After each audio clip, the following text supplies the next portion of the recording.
Yeah. So before we get into the nuts and bolts of starting the podcast, Sam, you were saying something about Kanye West? Yeah, well, apparently Kanye West is very passionate about Christianity. Stephen, you were also talking about this, but you mentioned that he was releasing a Christian album, and that makes sense given that he held a Sunday service at Coachella 2019, where they basically, from what I can tell, stood in the middle of a field and did some artistic performances and renditions of different pop songs, like Stevie Wonder.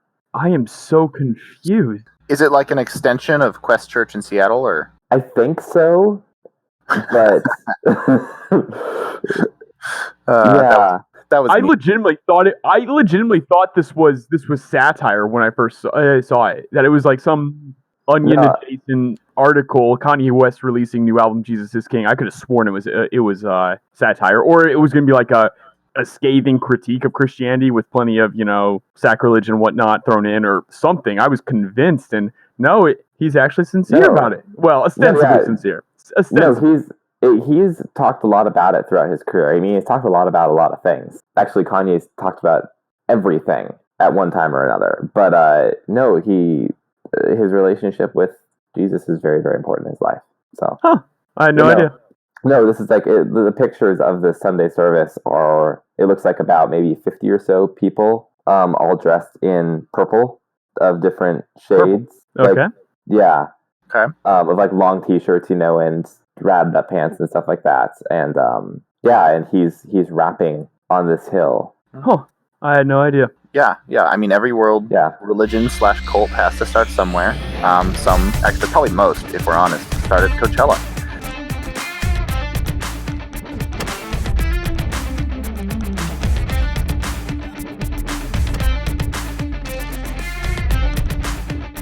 Yeah, that's a fact. On that note, hello everyone, and welcome to yet another episode of The Problem with Reading. I'm Brevin. I'm Steven. And I'm Sam. And we recorded an intro before, but Sam got disconnected when his house Wi-Fi went down, so we're very glad that he's back for episode 2 of season 2, and then is gone forever, except for maybe occasional dispatches from England. Sam, how are you feeling about that? I'm feeling okay. Yeah, I mean... That's not the answer that we wanted, Sam. You're supposed to be torn up about this. Yeah, you're like crying yourself to sleep every night over the idea. Like, come on, man, give us something. I'm so sorry. Yeah, no, I'm really choked up about it, and I wish I could record podcasts every single day with you guys and talk about the problems with reading. So I'm so sorry, and it's really a really trying time in my life. You see, I know you're lying, but it still makes me feel better. Okay, well that's okay. That's all good. and that's the motto of the self-help movement. Let's move on to our next topic. Let's out of nowhere. Let's move on to our next topic. What are y'all drinking right now, Steven? Right now, I am drinking some ice water. And if those of you who are regular listeners of the show know that I regularly drink ice water, but this time it's actual ice water, like it's water with a bit of ice in it. Wow, I forgot about that, but now I'm questioning everything. Sam, what are you drinking? I'm drinking absolutely nothing right now.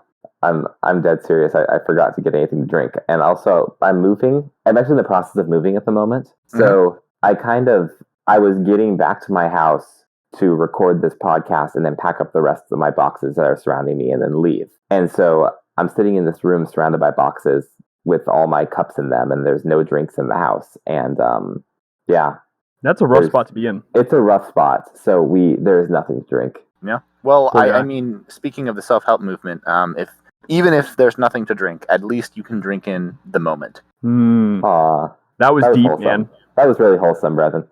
Yeah, I saw it on the bottom of a Snapple cap. All right, as for myself, I am drinking, what else? Bourbon. But speaking of bourbon, sad news, terrible news, Kirsten Gillibrand is out of the presidential race. Sam and I have a special connection to her. We were so committed to her campaign. Do you want to know what we did? Stephen, ask Sam and I what we did. Okay, I will in a moment, but first I need to know who this is, because we were messaging about this earlier, and I asked who it was, and you guys were very unclear. Oh, one of the 25 plus people running for president now, probably down to like 15, the 10 that are in the debate, and then like 5 hangers on who are just trying. She's currently the senator from New York. Yep. I see. Yeah, she's currently the senator from New York. footnote to that, is it common for there to be 25 candidates? Because I remember last time it didn't work out so well. So did they just not learn from their mistakes or something like that? Well, there's no clear inheritor, just like there wasn't a clear inheritor this last time for the Republicans. Like for the Democrats, it was pretty much, it was going to be Sanders, it was going to be Clinton, and then there was like one or two people who hung around for like 2 debates, and then you never heard from them again. I see. But this time, with Clinton not running, there's no clear person, except for Biden. Biden's the most clear. Gotcha. It was the Republicans last time around that had the 50 million candidates, and it was the Democrats that only had a few. I got that mixed up. Okay. Yeah, and Brevin, to be fair, last time Sanders really wasn't a contender because the DNC was kind of rigged against him. Yes, and the Republicans did have a clear winner, and that was our very illustrious Jeb Bush. Jeb Bush. Yeah.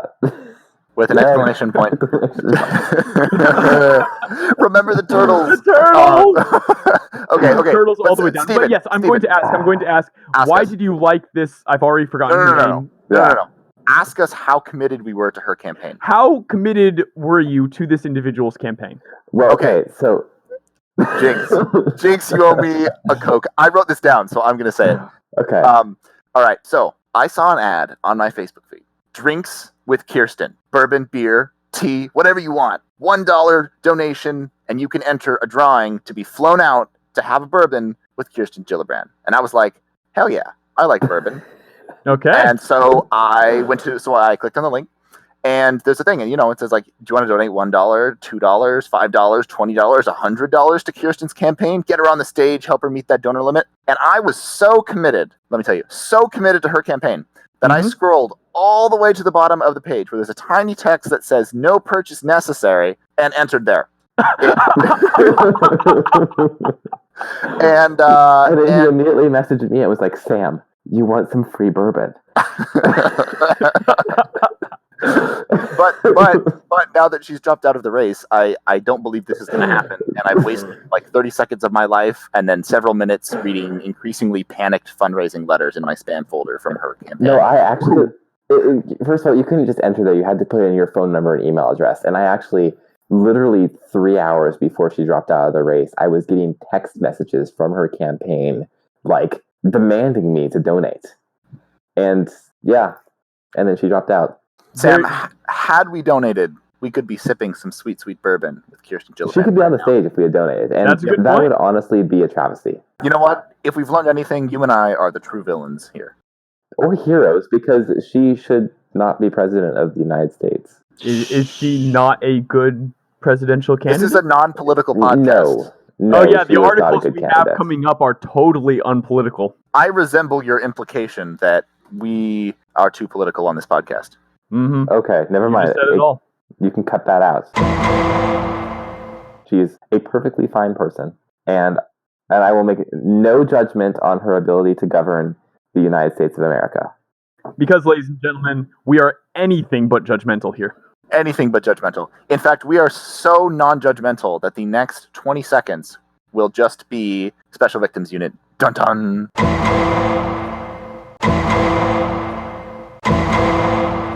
Just kidding, we're not going to do that. No, please do that. Please do that. Or like some elevator music, maybe kind of like punctured with dun dun. I will do like 3 of them, so you might think that I'm going to do that, and then it will stop.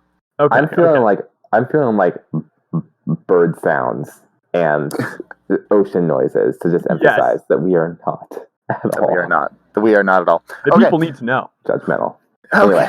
Let's move right into articles. So, we've just talked about Kirsten Gillibrand. But speaking of the downfall and rebirth of the Republic, Stephen, you had an article about some fights happening in the conservasphere.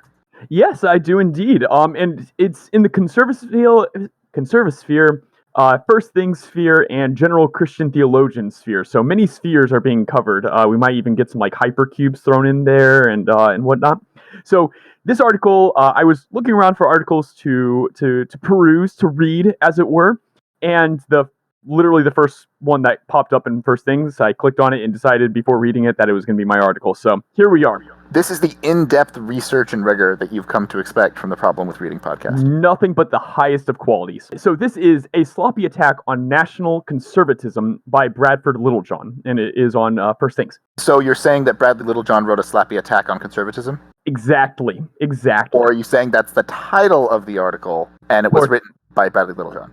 Why not both? Touche.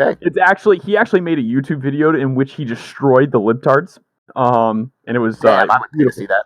Oh, absolutely. So he is writing about a sloppy attack on national conservatism. So this is a response article to a response article to an article and a convention. The original article that started this whole debacle is against the dead consensus, and it was a manifesto of sorts, signed by some popular conservative Christians, and discussing how conservative thought needs to adapt in the wake of Trump's presidency. Quote, there is no returning to the pre-Trump conservative consensus that collapsed in 2016. Any attempt to revive the failed conservative consensus that preceded Trump would be misguided and harmful to the right, end quote. The article briefly touches on some of the positives of late 20th century conservatism, as well as its failings, in essence accusing it of selling out. They sketched out a few points of what they wish to see conservatism bring to the table, concluding with, quote, whatever else might be said about it, the Trump phenomenon has opened up space in which to pose these questions anew, and we respectfully decline to join with those who would resurrect warmed-over Reaganism and foreclose honest debate, end quote. While one may disagree with some of the points that they touched on, I'm not going to really go over them. They're pretty cookie-cutter. I personally didn't find anything they brought up all that crazy. Seemed like standard boilerplate conservative thought. However, a response article, open letter against the new nationalism and appeal to our fellow Christians, signed by a very impressive lineup of Christian theologians, including David Bentley Hart, Stanley Hauerwas, and Miroslav Volf, lambasted this article along with the recent National Conservatism Conference, accusing both of extolling nationalism as a Christian value. This article cites 1930s Germany, where large swaths of the church, including some eminent theologians at the time, thought they could compromise with German nationalism and ended up supporting the Nazi regime. They expressly condemned this, as they should, and urged their fellow Christians to do the same, stating that this conservatism is promoting American nationalism. The article goes on to reject 5 main ideas, and I'll pause to remind, this is the second article, the original response articles. We have the article, this response article, and that's the one we're on right now. It goes into reject 5 main ideas, which I'll say briefly. 1, the pretensions of nationalism to usurp our highest loyalties. 2, nationalism's tendency to homogenize and narrow the church to a single ethnos. 3, the xenophobia and racism of many forms of ethno-nationalism, explicit and implicit, as grave sins against God the Creator. 4, nationalism's claim that the stranger, refugee, and migrant are enemies of the people. 5, the nationalists' inclination to despair when unable to monopolize power and dominate opponents. These things are, of course, excellent things to reject. The problem is, according to the original article I brought up, none of these things were ever advocated for in the first place. Neither Against the Dead Consensus nor the National Conservatism Convention brought up these things as desirable or even useful in a utilitarian way. Several times throughout the convention, xenophobia and racism were explicitly condemned. My interest in this response to the article lies mostly in the interaction between all of these articles, the meta-article, as it were. The impression I get is that most of these individuals are completely talking past each other with no real discernment as to what they're getting at. To Bradford's point, the original author, or the author of the actual article I'm discussing, to Bradford's point, the open letter against the new nationalism makes accusations of the sort of toxic ideologies primarily based seemingly on the fact that the word nationalism was used a handful of times. And while I wince at the Against the Dead Consensus article's use of the word, I see Bradford's point. They never give their loyalties to country before God, deplore xenophobia, refuse to see power as the end-all be-all, etc. Like, it seems that they're legit. To the open letter's point, however, I see that behind the language there could lurk a sort of toxic patriotism mutating into nationalism. Just because someone says, and here I'm quoting David Brogg speaking at the Conservatism Conference, quote, if there is anyone here tonight who believes that being an American has anything whatsoever to do with the color of someone's skin, there's the door, please leave, your ideas are not welcome here, end quote, does not necessitate that they're not harboring racist, xenophobic, or ethnocentrism sentiments. It just means that they may not be overt or even conscious about it. I can love people of every nation, but if my political policies advocate American economic growth at the expense of other nations, that still means I'm promoting a more toxic nationalism. So ultimately, I have no real conclusion as to who's right on this one. Bradford's analysis seems pretty solid, but then again, the minds of Wolf, Hauerwas, and Hart are pretty sharp, so I'd be surprised if they were falling into line with the cookie-cutter anti-conservative meta. So really, I just wish that more dialogue between the two parties would happen, which, to be fair, I think these sort of open letters and responses are at least a start. Yeah, I found this set of articles very interesting, and I very heavily resonate with the idea that there's a lot of discussion to be had. I think there's a very good case to be made that we are moving on from a previous consensus. Just even with, at the time that it was formed, the world's makeup was very different. You would think it would have shifted, but for a lot of people, there hasn't been any, not even necessarily rethinking, but even rephrasing of things, I would say. I think especially with the unexpected political events that have happened and the evident, I don't know, material circumstances that underlie those, there is room for innovation. And that also means that there has to be room for some bad ideas. There has to be room for debate. And, in terms of bad ideas, I think First Things has put out a few. The Against the Dead consensus is maybe a bit strongly worded for me.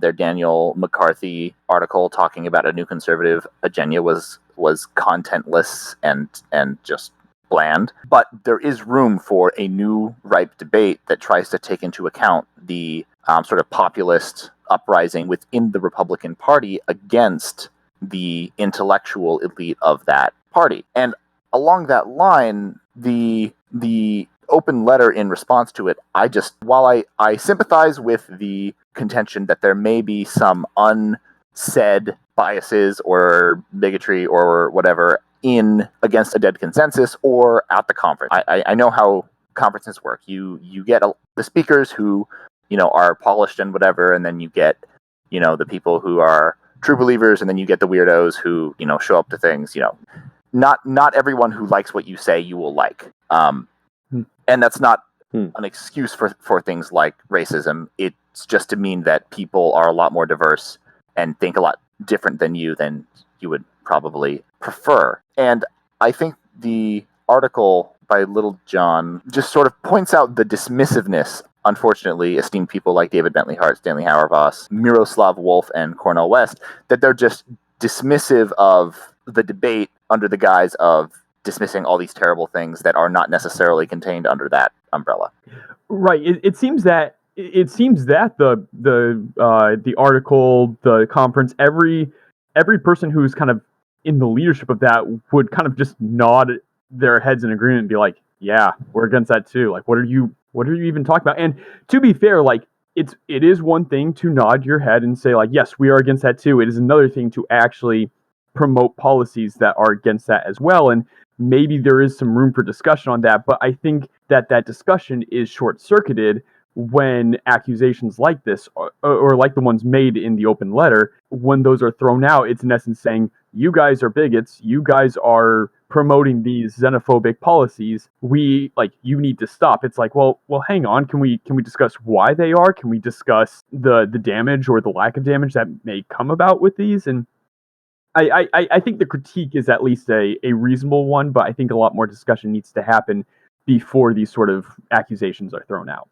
No, I totally agree with you. I think that the way that the open letter, the points the open letter makes are completely legitimate, and I definitely agree with them that those kinds of nationalism and racism, those racist nationalist stances are bad and have no place in a Christian ethos. The two parts of this that I guess had challenges with is one, that both sides are equating the conservative coalition with the Christian ethos.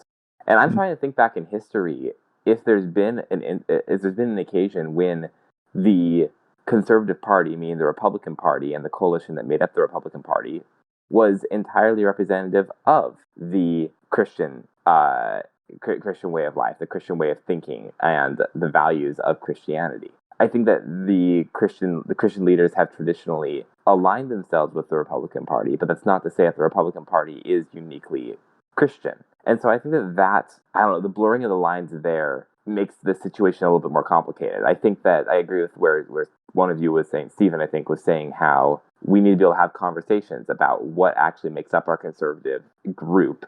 And I'd say that Christians need to be able to have conversations of exactly what makes up the Christian group and what disagreements are okay and what disagreements are not okay.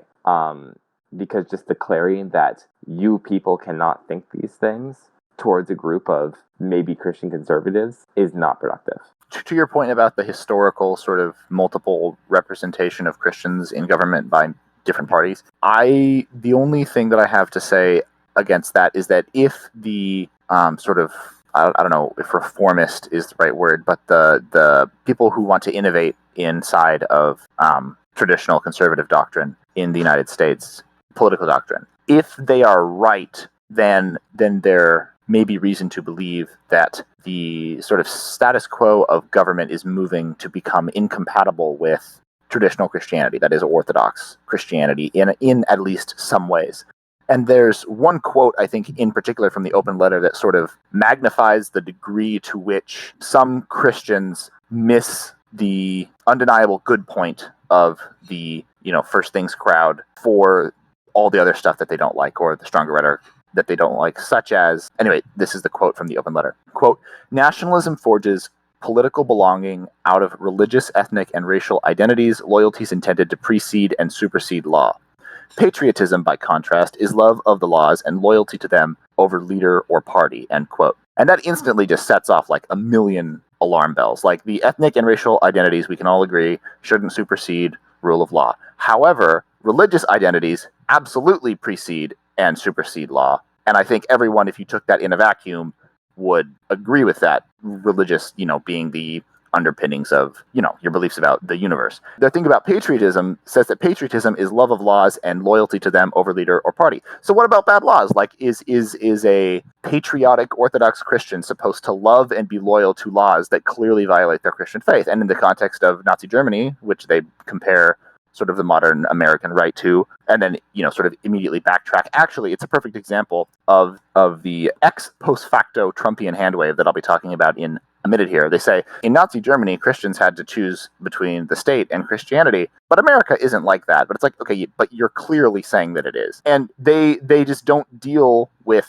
the possibility that the laws could be bad and that there could be need for a party that reforms it along the lines that the First Things crowd would like. And they also just don't even acknowledge the well-reasoned critiques of the liberal order that have been popping up. One being, the demon in democracy, Patrick Deneen or Rod Dreher, where they say that liberalism may have a bit of an illiberal character, or at least some kind of character that butts heads against any kind of, public faith commitments or group faith commitments in the name of, sort of a broad public rationalism. And the open letter just completely glosses over all that. So that got me a wee bit worked up.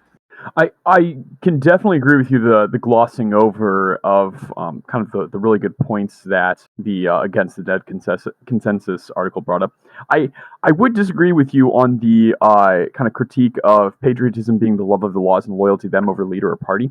I think that's a bit of a straw man, in that I would argue certainly patriotism is you are loving the country that is the overall structure of the country, the community of the country, the laws of the country.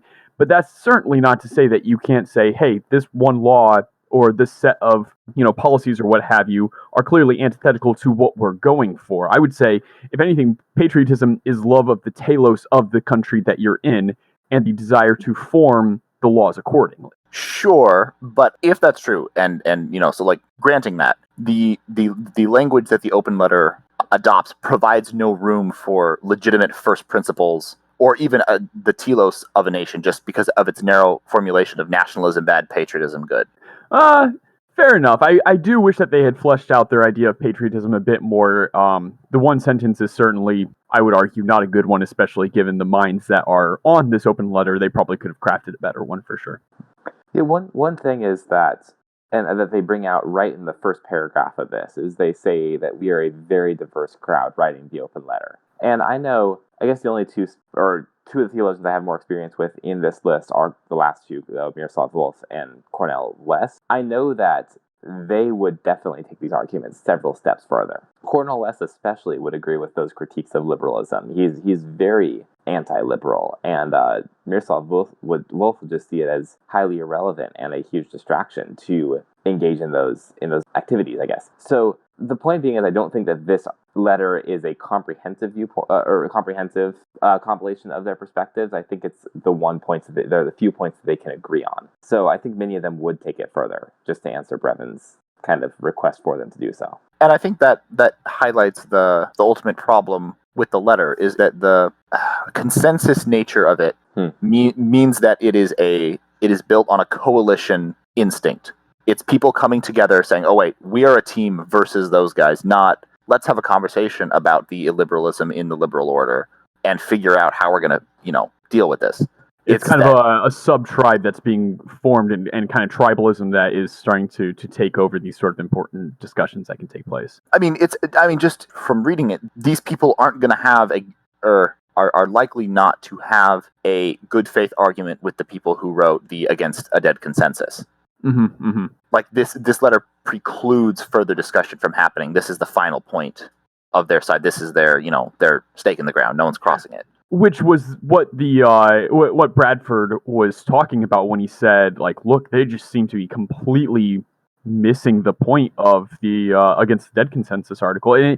And I think, to be fair, Bradford missed some of the point that their letter came up with, but it seems that a lot of these, it's almost like they're straw manning isn't probably the best word for it, but they're completely missing each other, and it's because of this kind of, they have to all hop on this common platform and attack the other platform that they're missing. So speaking of hopping on a platform, Heidi Schreck, the writer and star of the one-act play What the Constitution Means to Me, is the subject of my article, which is Cheering the Constitution's Demise in the Atlantic. So as I mentioned, Heidi is the writer and star of this play, and she talks about the Constitution. Not a normal topic, you'd think.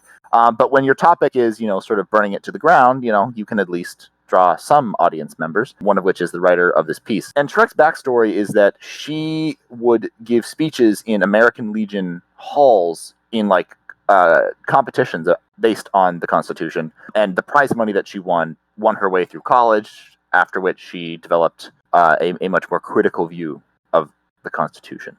And I just want to read a couple quotes from the article because they sort of sum it up. But before I do that, basically, she just takes a very critical stance to the Constitution, viewing it as having lots of problems, sort of the originator in many ways. I would probably say mostly a projection of the current political problems that she sees, just being sort of, a person generally on the left, a liberal. And this is the author of the piece speaking, who reviews it somewhat negatively.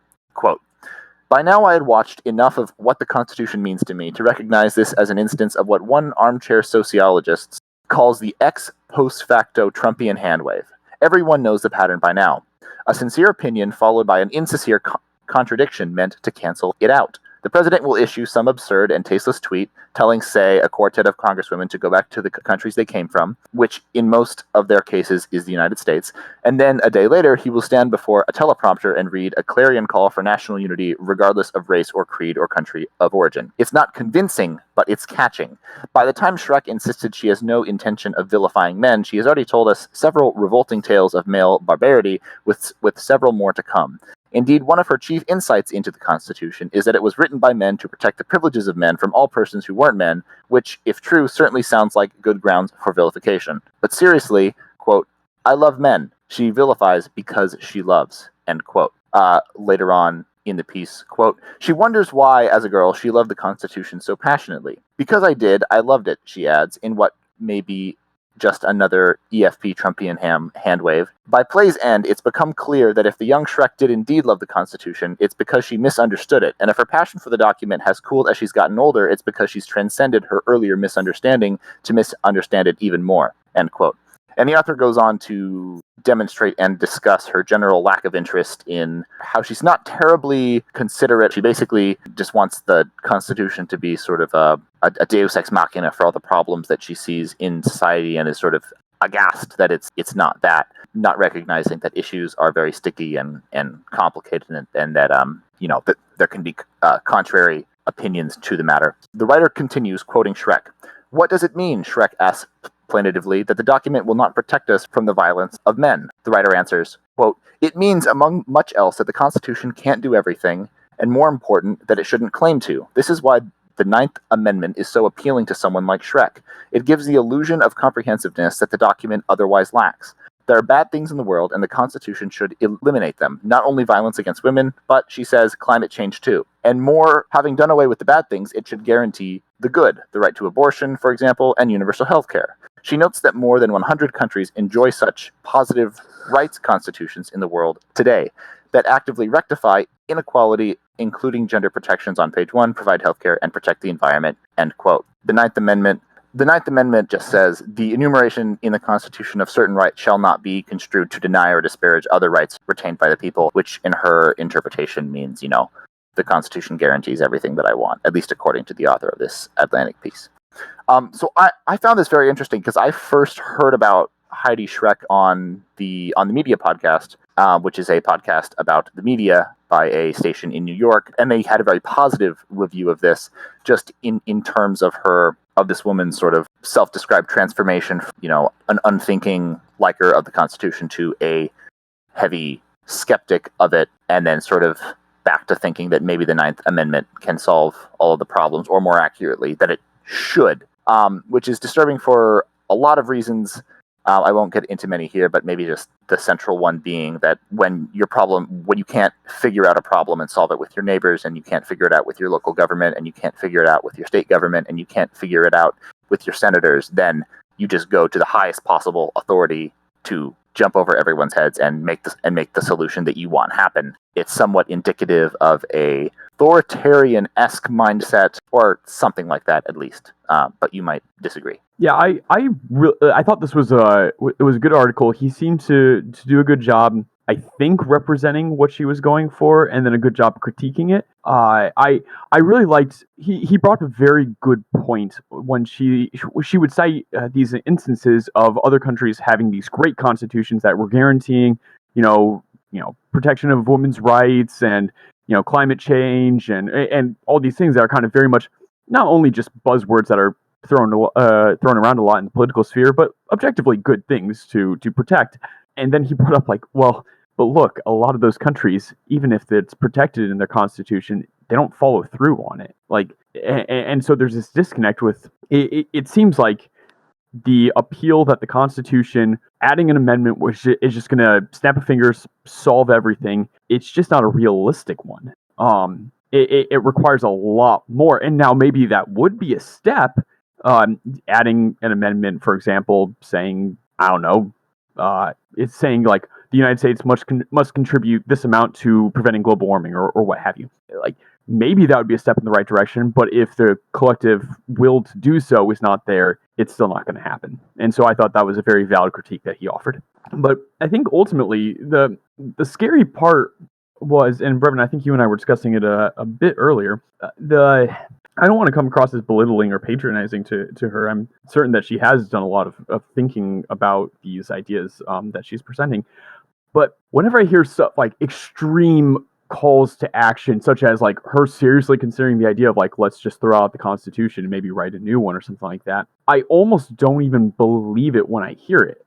This idea of let's just throw out the Constitution that this entire country is predicated on. Do you really want that? Have you really considered what's going to happen if that happens?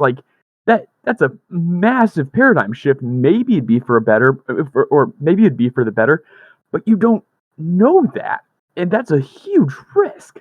And I almost find myself just not believing her. I almost find myself thinking maybe she's using hyperbole to get a discussion going on. And if that's the case, bravo! Clearly this is happening. Clearly we're discussing it right now. But holy cow! I kind of, I don't know. It's just a scary thought. The fact that people are seriously kind of throwing around let's just throw it out. Let's start over. Yeah. So I was kind of thinking along a different vein and trying to figure out how to link it in. It's more linked to my rant, and it's kind of a I guess, a different perspective on the article is that it seems like this is the sort of thing that happens when you have poor constitutional education, in that she initially learns, the Constitution, what the Constitution means to me. It means all these great things. It's all this, excellent foundational stuff, and I have to honor it in everything I do and think. And what that leads to is, as you become an adult, her reaction may not be that misplaced, of feeling rather jaded at it. And so I think that part of the solution may be, I guess, better education of what the Constitution really is, how it's modified, and what it guarantees and what it doesn't guarantee, what it's supposed to guarantee and what it's not supposed to guarantee. And so then when you get to this point of her being an adult, or when she gets to the point of being an adult, she's not trying to demand these things of the Constitution because she knows what its parameters are. I think it starts a little bit further back with her core premise of her play, which is that the Constitution is supposed to be this incredibly meaningful document, and it is not. I'm not sure if that's necessarily related to the arguments you guys are making, but that's kind of what popped into my head about this article, and I will say more about that in my rant. Damn it, Sam, you always bring nuance to these things. I know, right? It's that awful. was not nuanced. That was a little bit nuanced. I may have been spacing out during part of your argument, though, so it was not necessarily Well, engaged. obviously, I should stop talking and let Sam start talking, and it is your turn. It is my turn. Well, my article is a little bit more, I would say, optimistic, but it's a little bit related to Stephen's in that it addresses some of the divides that we're seeing in America. This article, though, is written by our former Secretary of Defense, Jim Mattis. It was an essay that he put in the Wall Street Journal called Duty, Democracy, and the Threat of Tribalism. And it was actually some excerpts from a book that he's apparently writing. I read this article, it popped up on my Facebook feed, and so I decided to read it, and I thoroughly enjoyed the article. It was very, very well written. It's quite long, and he spends a lot of it telling stories. That's not a bad thing, because I think General Mattis is an excellent storyteller, but I will kind of gloss over those a little bit. So he starts by talking about the process of being nominated to Secretary of Defense, and he talks about how he received the news from Vice President-elect at the time, Mike Pence, that Trump would like to speak with him about Secretary of Defense, and he talks about that whole process of going through, what it meant to him to take on that duty, and how it related into his career as a Marine and everything that he learned in that.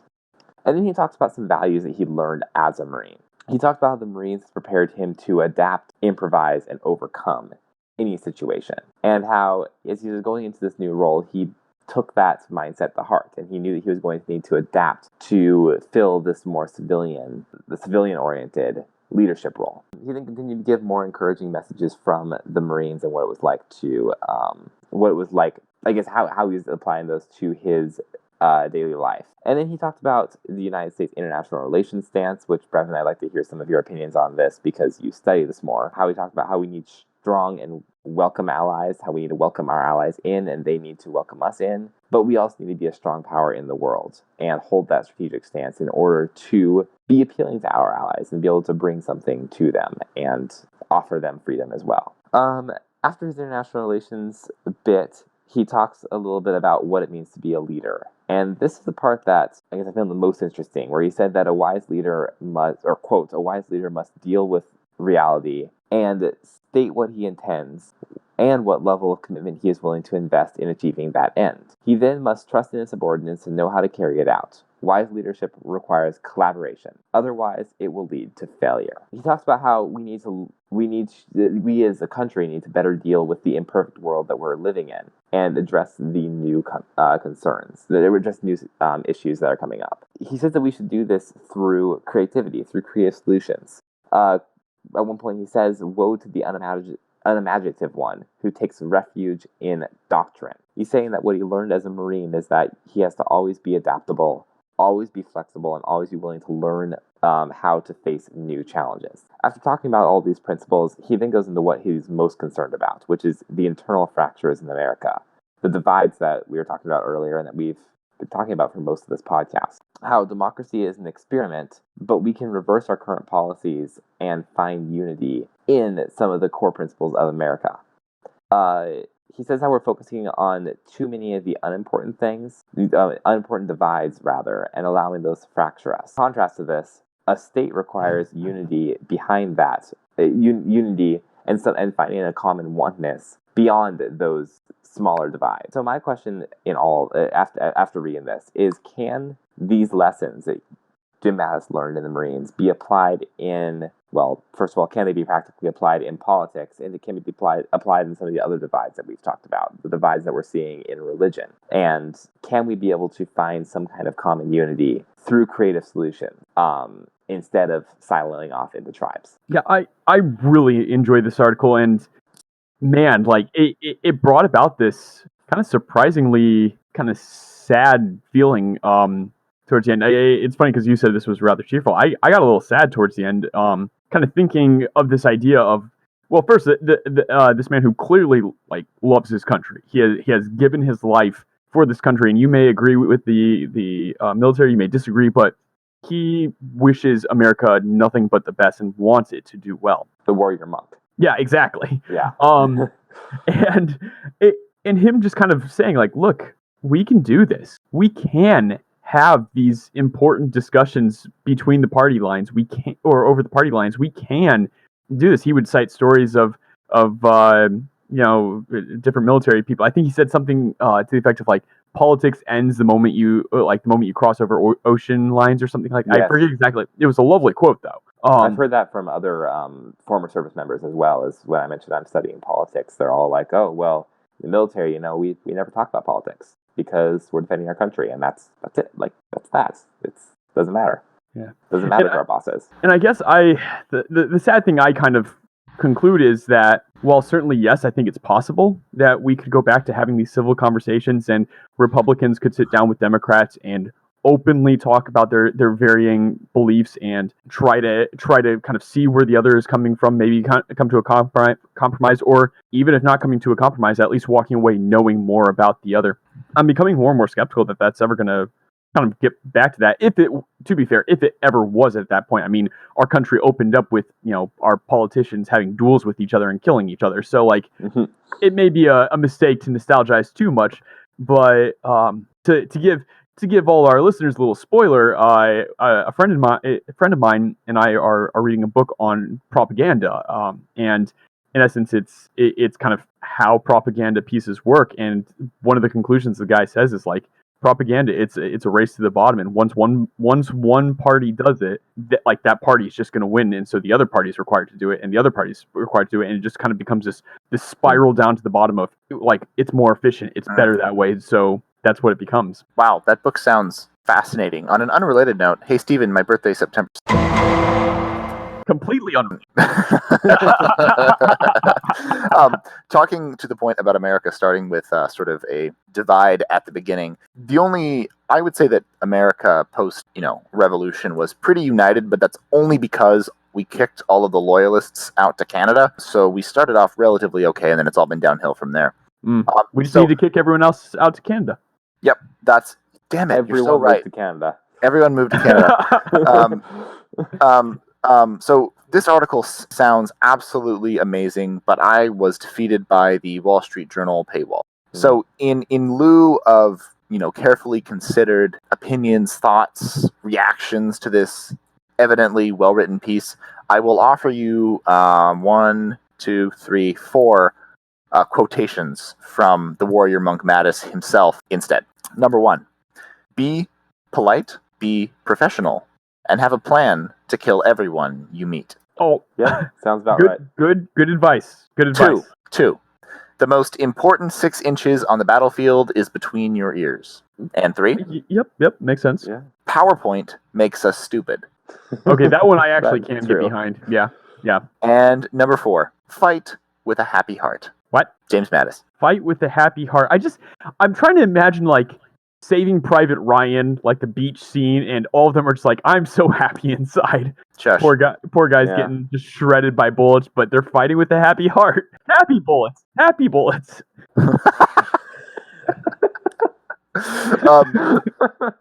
Sam, Wow. just Stephen, you're terrible. Sam, 2 seconds on Mattis's affirmation of U.S. hegemony. 1, absolutely, the U.S. should hedge everywhere. 2, What? 2, this is especially important with China's recent recent and increasing aggression, both on the trade front and also in the South China Sea. That's particularly concerning. But it's also a question that relates to sort of long-term trends. And minor plug, I wrote a short book review for First Things that appeared on their website, and that talked a lot about the future of demographics. And what the argument that the authors make is that the U.S., with its, compared to many other countries, with the exception of the least developed ones, has a relatively robust birth rate and potential to essentially keep its economy going at the same time that many countries will be suffering pernicious effects from dropping birth rates and essentially, sort of demographic sabotage. And China is going to be hit with that really, really hard in, I don't know, like 2050 to 2100 is going to really, really hurt in terms of an aging population with not a lot of replacement and, like an oversaturation of men, just like all sorts of issues that make China both potentially volatile, also at risk of striking out. So just it is in the world's interest for China to have a counterweight, and there is absolutely no counterweight to China other than the U.S. So go America. Go America. Go America. But I think, I'm not sure how much I have not really considered the politics of Mattis, but I guess I just go back to I really do respect his kind of appeal to unity and kind of this realistic, like, guys, even to Brevin's point, like, guys, there's no one else. Like, they're like kind of at this point, for better or for worse, we're still one of the leaders of the free world, and yet internally we're just getting fractured over and over again. And he has another quote. I really wish I'd written down a lot of the quotes that he gives. There's some good ones. But something to the effect of like he's more afraid of kind of the tribalism, the fractured identity of America than any enemy that could possibly be rising against us. That's going to be kind of, if anything is going to undo us, that's going to be what undoes us. So yeah, it's both a very endearing article in that I legitimately like watching a person who legitimately loves his country kind of talk about it and talk about how it could be a good one, but also it's kind of scary him saying like, man, this is a rough situation. Yeah, it was also, I remember experiencing a fair bit of fear when he stepped down as Secretary of Defense, and he wrote a letter about that. And he mentions it here in the article, and the reason he stepped down was because he was like, well, I had concrete solutions, I had advice that we need to keep, strong allies and keep the faith with them and, stand as a world leader in that way alongside others. And those solutions just kept resonating and falling on deaf ears. And I realized that the president deserved to have someone who he would at least listen to in the Secretary of Defense. So I stepped down, which is just such high integrity, but also so scathing. Yeah. It's a very, very polite, very professional way of saying, you didn't listen to me. Like, you listen to me. I know what I'm talking about. Now listen to me. Yeah, but no, Jim Mattis is quite incredible. One short Jim Mattis story, and then we should probably move on to rants. But I actually had the privilege to see him speak on Memorial Day. Oh, no kidding. Yeah. It was at the opening of a veterans park at the Seattle Museum of Flight, actually. And so it was mainly centered around the Vietnam veterans. And he did not fight in the Vietnam War, but he was the keynote speaker. And so there were several speeches before him, all thanking the veterans because it was this big, huge project, Welcome Home, and basically like acknowledging a big, thank you for fighting in that war. That after there was very little acknowledgement of the honor and all that, even though it was a very, very messy conflict. And he was keynoting, and there were probably a good 5,000 people there in this, basically in a parking lot. And he could have easily stolen the show because he's Jim Mattis. And he got up there and his speech was it was just completely centered on the veterans. It was just a very honest, humble thank you to them and how honored he was to be there and an appreciation for their service. And he talked about that for about 10 minutes and he stepped down. And that was it. Wow. I thought that was pretty incredible. That really is. Yeah. So anyways. You know what that puts me in mind of? David Foster Wallace's he writes this beautiful article about McCain, and in a very similar way, like he disagrees with a lot of McCain's policies, but he keeps flashing back in his head to McCain as a prisoner of war in Vietnam and the integrity that he showed while in a prisoner of war camp, in the fact that he kind of gave everything and was ready to even to undergo torture and the possibility of death for his country, and just he couldn't get over this idea of McCain and in this case Mattis being so dedicated to something outside of themselves. And so Mattis is kind of fully acknowledging this day is not about me. This is about the veterans that served. That really resonates. Stephen, everyone, surprising no one. What can I say? Well, you could say something else, and then maybe I wouldn't be so angry. Speaking of anger, Stephen, do you have a rant for us? I do have a rant. I do have things to say. So I recently, under the advice of one of my coworkers, got into a bit of Cormac McCarthy, who is an excellent writer. I cannot stress that enough. Very, very good. His prose is excellent. His stories are compelling. But sweet mercy, that guy is depressing and nihilistic as all get out. So I started with The Road. And The Road is a post-apocalypse setting a young, or a young boy and his father. And they are traveling along the completely destroyed remnants of society, foraging for food. And unlike a lot of, I think I actually may have discussed The Road, but this is going to go to a rant, I swear. Unlike a lot of post-apocalypses, which are predicated on rebuilding, this one is not. It is over, society is done, and it's a good exploration to what is it to be human, what is it to be kind, what is it to be good when society has completely failed and there is no recovery. And he does do there are these brief moments of just gold of people being human as they should be in the harshest of conditions, but on the whole still very, very nihilistic, very hopeless. And then I read Blood Meridian, which is reputed to be his best work, and I can see why. Again, very well written.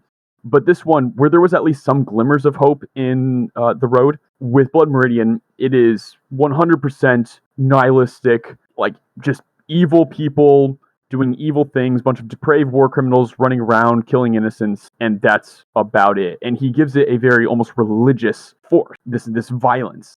It almost becomes God. War is compared to God. And just it's a rather depressing outlook on life. Third book I've started reading is Canticle for Leibowitz, which is a post-apocalypse, is depressing, but still it radiates with hope. It never really shirks. It never really looks away from the depravity that would come with the post-apocalypse, but it's still brimming with light and with beauty. And it's so sad to see, like, clearly a literary genius like Cormac McCarthy, but who wishes only to kind of concentrate on this nihilism, this hopelessness, this despair. And it puts me in mind of, and I swear this is the last time for this episode of the podcast, a great David Foster Wallace quote where he's being interviewed, and he's talking about literature and kind of its purpose, and he says, quote, "Look, man, most of us agree that these are dark times and stupid ones, but do we need fiction that does nothing but dramatize how dark and stupid everything is? In dark times, the definition of good art would seem to be art that locates and applies CPR to those elements of what's human and magical and that still live and glow despite the time's darkness. Really good fiction could have as dark a worldview as it wished, but it'd find a way both to depict the world and to illuminate the possibilities for being alive and human in it." Which I think, to be fair, I think at least a little bit of The Road did, but with his masterpiece, Blood Meridian, he completely tossed that aside. And literature is made to illuminate beauty and goodness, and not to deny reality, not to deny the darkness of reality, but still to bring about hope. And it's just kind of, it's sad to see such a brilliant guy kind of just giving into complete despair. Speaking of giving into complete despair, paywalls, they're dumb, and they stop me from reading cool things. I would have read the Mattis article, but I couldn't get to the paywall. Although if I tried a little bit harder, I probably could have worked around it, but then I would have had to walk to a library, yada yada, whatever. But that's not my real rant. My real rant is about Greta Thunberg, I think that's her name, a young climate activist who's drawn a lot of media attention recently. She's like 12 or 13 years old, all about saving the Earth from future climate catastrophe, so much so that she took a boat across the Atlantic instead of flying to come to a climate change conference in New York, I believe. So, very committed to the cause, young childhood idealism maybe. The incredible, crushing and illuminating irony is that to get back, she will be relying on a crew of 2 new adults who will fly from her home country to the U.S. and then take the boat with her back across, effectively doubling, if not more so because she took 2 people over there who presumably will also fly back, doubling, if not quadrupling, the amount of emissions that just her taking a plane across the Atlantic would be. And from what I've read, she may be entirely sincerely obsessed and concerned with these issues. This is not an indictment of her, but it is an indictment of the harmful and permissive behavior of the adults around her who don't disabuse her of this radical ideological purity, or at least add the tiniest bit of nuance. In the pursuit of shiny signals of virtue, we are all made Sam. We're all made Sam? We are all made, yes. We're all made Sam. That's concerning. But no, now I feel really bad that I'm about to take a flight across the Atlantic. So no, you should feel fine. At least you didn't take a boat and then have 2 people fly to take you back on a boat. True. Also. And I'm flying on a Boeing Dreamliner, so those are supposed to be they're supposed to cut emissions by 15% or whatever. So basically, so pretty much no emissions. Pretty much none. So I'm pretty sure that you just saved 15% of Guam. And a small child's house where his family has lived for generations, and you just saved that little square foot of land. So now he's not underwater, and you've saved his life. Sam is the hero we needed, not the one we deserved. Definitely not. No. So my real rant is related to what I was saying on Steven's article or Brevin's article. Yeah, Brevin's article is I'm very frustrated with the lack of constitutional education that is permissive in the pop conservative circles. So I'm not a constitutional scholar. I'm not. I enjoy the study of it. I've taken a couple courses on con law. I did a week-long seminar this summer. It's interesting. It's fun, but it's not my main area of study. Somewhat related. Prager University. Prager University has decided they're going to sue YouTube on the grounds of the First Amendment for restricting their videos and putting them behind restricted mode. And so this popped up on my Facebook feed this week because they apparently brought it up to the Court of Appeals after the case was dismissed in both whatever court it started in and then district court. Now it's in the Court of Appeals. And I first saw their ad for donations to take on big tech on my Facebook feed, and then I saw a bunch of conservative friends, or acquaintances, I should say, down at the Seattle courthouse of the Ninth Circuit protesting big tech. And I started pressing some of them on what exactly the case was involving, what was exactly going on. I ended up watching the entire court hearing, which was interesting. It was 45 minutes long and very fascinating. And within the first couple minutes, I realized that Prager University had no claim under the Constitution. And the judges realized that as well, which was clear from their questions. But when I was trying to engage these acquaintances on the issue and ask exactly why they thought this was a First Amendment issue and why they thought that Prager University was clearly going to win this when they appealed to the Supreme Court after the Ninth Circuit of Appeals declined it because they're so liberal, the responses I got were almost nonsensical and we're not actually engaging on the constitutional issues. And so what my frustration is could be summed up in the fact that many people claim to love the Constitution and love this document and claim it to be the foundation of our American society. But without an understanding on exactly how constitutional law functions and all the different moves that are made by lawyers and have been made by lawyers over the last 200 years, you're getting a very incomplete picture of exactly how this document functions, how it's actually working in the court system, working and growing with the courts, and how to apply it when issues arise and when your favorite YouTube channel is insulted. There's that. That is a noble rant right there. Get educated, everyone. I say as... Get educated. I go can't. to law school, and then drown in debt. Done and done, man. That sounds like a great time. I know. Ignorance comes from everywhere. At least we can all agree on that. Is that a quote from DFW? So for everyone here at the Problem with Reading podcast, I'm Brevin. I'm Steven. I'm Sam. And we will see you next time with Sam as a consultant from abroad. Have a good week, everyone. Ba-da-ba-ba-ba. Sam is leaving.